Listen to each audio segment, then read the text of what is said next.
El Economista Televisión.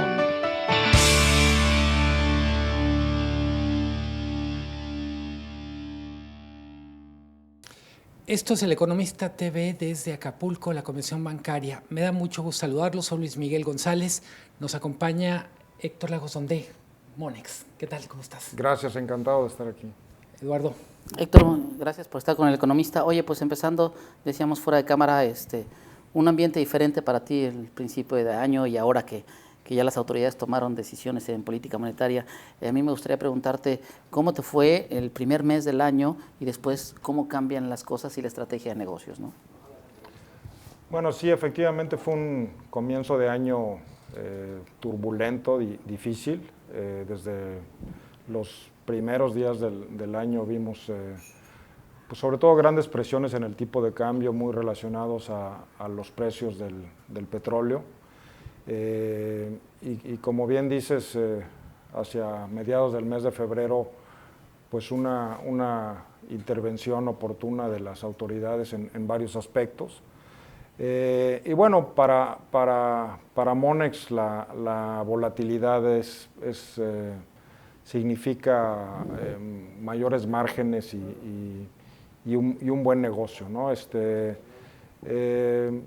Yo diría que ha sido un periodo volátil, ha sido un periodo difícil, un poco difícil de entender por qué se dan estos movimientos tan bruscos, sobre todo pues con la explicación de que México ya no depende tanto del petróleo, y en donde pues realmente ya inclusive como país tenemos una balanza petrolera negativa, ¿no?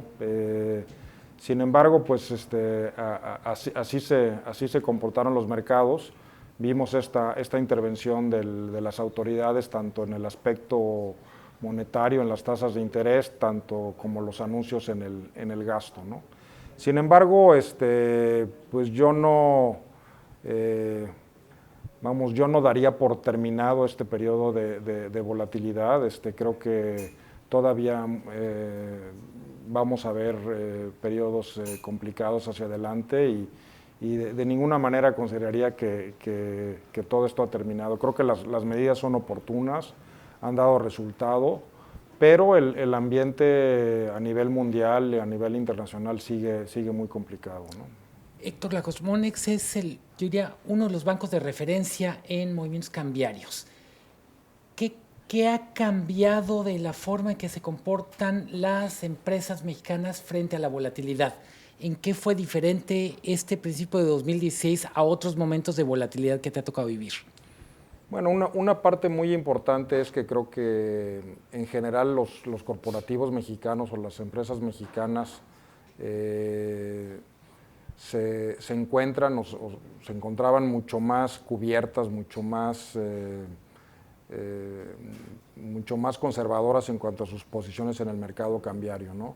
Creo que mucho más empresas tenían coberturas, tenían un análisis de riesgo más sofisticado, y eso creo que es una parte importante de diferenciación, ¿no? Creo que a diferencia, por ejemplo, de 2008, en donde pues vimos casos muy tristes de empresas con problemas graves por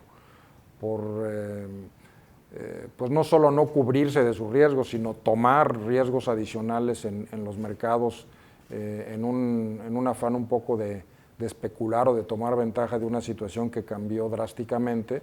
Ahora creo que estamos viendo una situación muy distinta, ¿no? En donde tal vez porque tuvimos más tiempo de ir viendo venir las cosas desde finales de 2014, no sé si por eso o simplemente porque se aprendió o se va aprendiendo de cuestiones pasadas, ¿no? Sin embargo, hacia adelante yo creo que lo importante es no pensar que ya terminó todo esto, que se pueden relajar las políticas en cuanto a administración de riesgos, sino pues seguir con una política conservadora, seguir manejando los riesgos y no cambiar esa actitud hacia adelante. cambió o qué ha cambiado desde el punto de vista de Monex en lo que tiene que ver con sus propios controles internos, su estrategia? Digamos, ¿de qué manera tú, la gente que opera Monex, manejó diferente este periodo de volatilidad respecto a otros periodos de volatilidad? Tú mencionabas 2008. ¿En qué ha cambiado Monex? Bueno,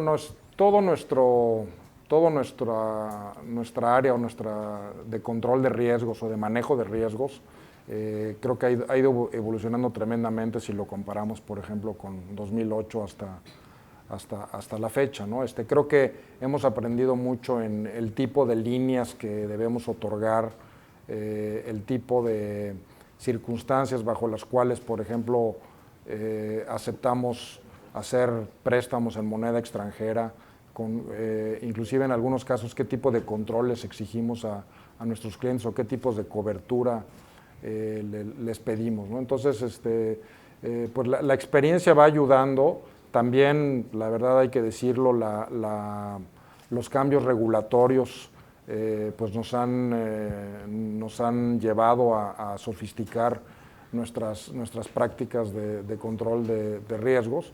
Pero como digo, pues nunca se puede, es un mercado donde los riesgos se manejan, se administran, pero de ninguna manera desaparecen, ¿no? La única forma de desaparecer el riesgo es no hacer el negocio, ¿no? Y pues no es eso lo que queremos hacer.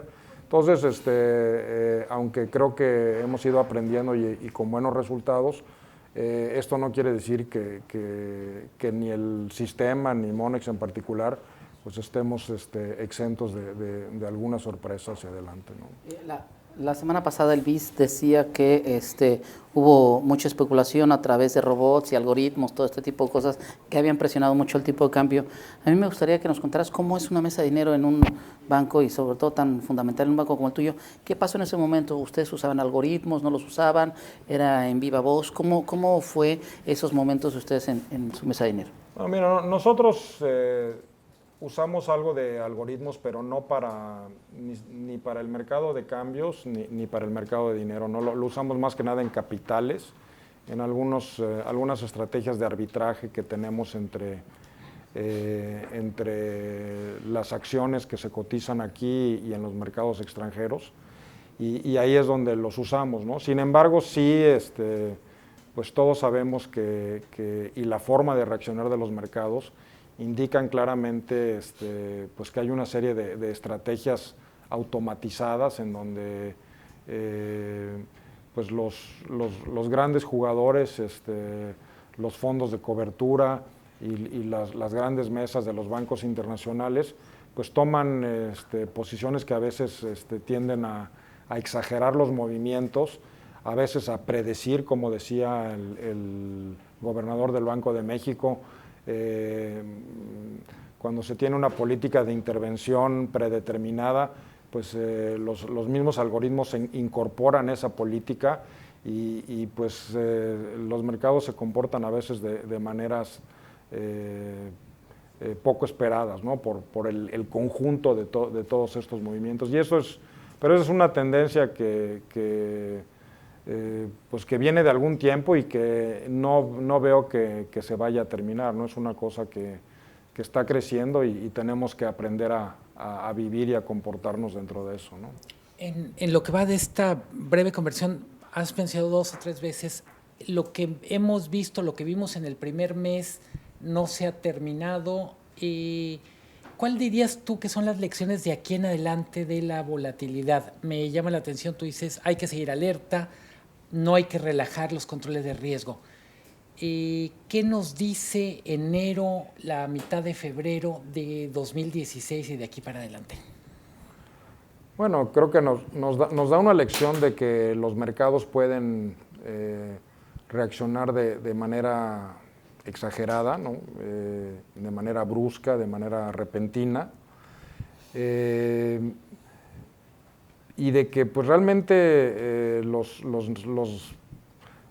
niveles, vamos a decir, no se pueden considerar de que decir, bueno, pues no puede pasar de 19 o no puede pasar de tal nivel y es momento a lo mejor de tomar una posición contraria, pues nunca lo podemos saber, a menos de que nos estemos dedicando a eso y pues ese sea nuestro negocio, pues ahí sí debemos de tomar nuestros riesgos medidos, ¿no? Pero si es una empresa, si es alguien que realmente su negocio está en otra parte, creo que pues a pesar de los niveles y a pesar de las situaciones, hay que mantener una política de cobertura de riesgo, de manejo de riesgos, que sea prudente y que pues que nos permita pues por lo menos sobrevivir o llevar adelante nuestro negocio principal en cualquier tipo de ambiente que se nos presente, ¿no? Digo que no se ha terminado necesariamente, pues porque los problemas de fondo internacionales continúan, la incertidumbre sobre las tasas de interés, la desaceleración de China, bueno, no son temas que necesariamente se hayan resuelto ni que se vayan a resolver en el muy corto plazo, ¿no? Ya. Hablas de volatilidad y lo decía Luis Miguel, esto no se ha terminado, ¿tenemos que preocuparnos? ¿Crees que todavía siga muy presionado el tipo de cambio o en qué niveles lo ves? Pues mira, no, yo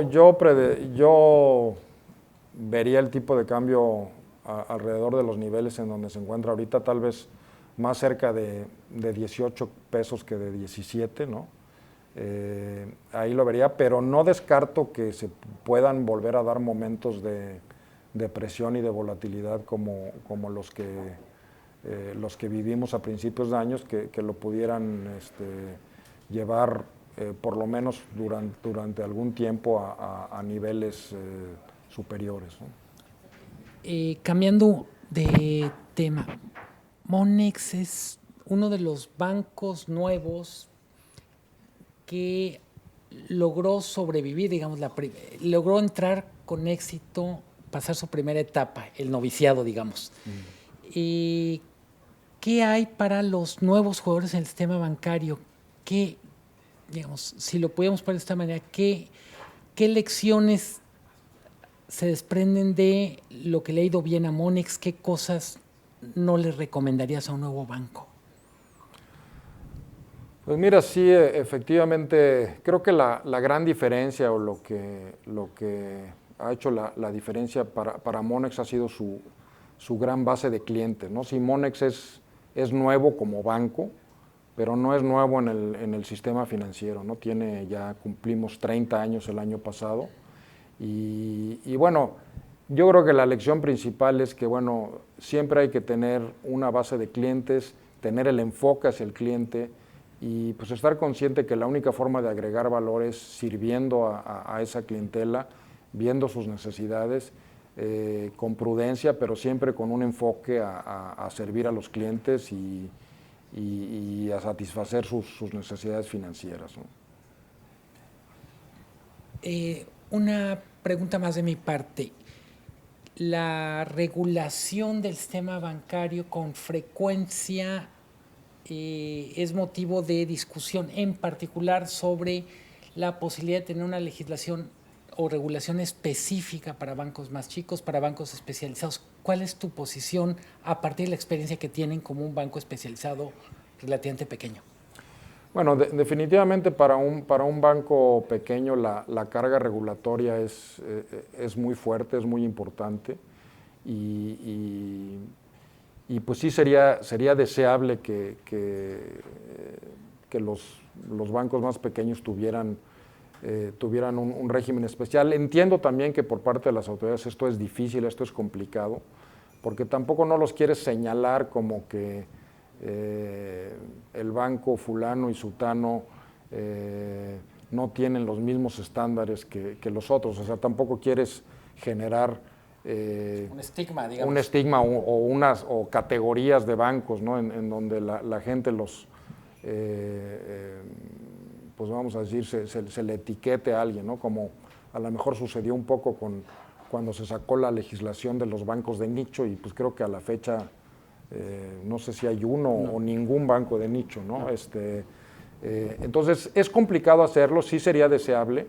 Yo creo que más bien lo que debería de hacer es, tal vez la forma de distinguirlos es generar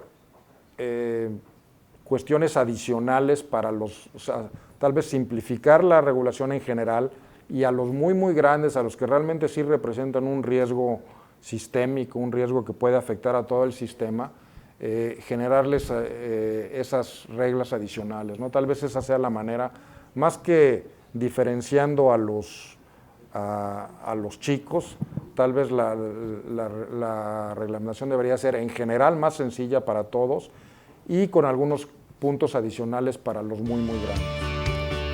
Pues Lagos, te agradecemos mucho por haber estado aquí en el Foro del Economista y esperemos que, pues que no sea tan volátil este año como lo presupones, ¿no? Te agradecemos mucho tu atención. Encantado, muchas gracias.